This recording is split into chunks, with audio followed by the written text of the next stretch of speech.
Tom, je ferais bien une blague aujourd'hui, mais... Bon, on va éviter. T'en as pas prévu de toute façon. Cédric, t'as pas prévu le blague? Jamais. Kill Kin est un jeu à rôle caché de 5 à 10 joueurs avec un support de cartes.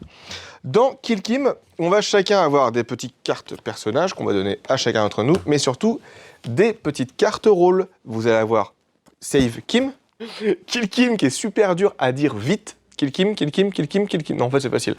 Et la CIA. Donc, vous allez avoir qu'une seule carte CIA. On distribue au début de la partie un rôle à chacun des joueurs, donc face cachée, ainsi que 2 jetons prestige à chacun des joueurs. Tour de jeu plutôt simple. Au début de chaque tour, aussi surprenant soit-il, il va y avoir une élection pour élire un leader dans un pays dictatorial. Chaque joueur dispose donc de 2 cartes en main. On en choisit une, on la met devant soi. Le leader va donc choisir 3 cartes parmi toutes celles qui sont disponibles et il va devoir les jouer pendant son tour.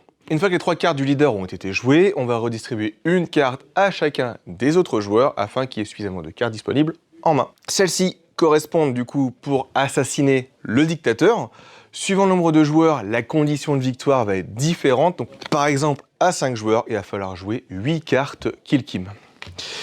La carte veto, du coup, va annuler toutes les cartes Kill jouées pendant ce tour. La carte scandale, du coup, va permettre au leader de choisir un des jetons prestige de un des joueurs dont la carte a été prise ce tour-ci, la retourner face cachée, donc face grisée.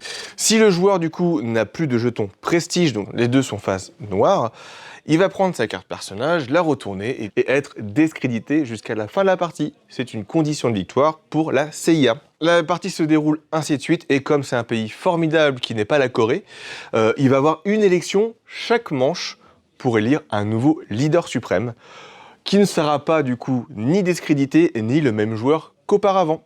Ce jeu est fait pour toi si tu cherches un jeu à rôle caché avec une mécanique totalement surprenante et une directive qui va changer de tour en tour puisque le jeton leader va changer. Un grand merci à BlackRock pour l'envoi de la boîte. Amusez-vous bien.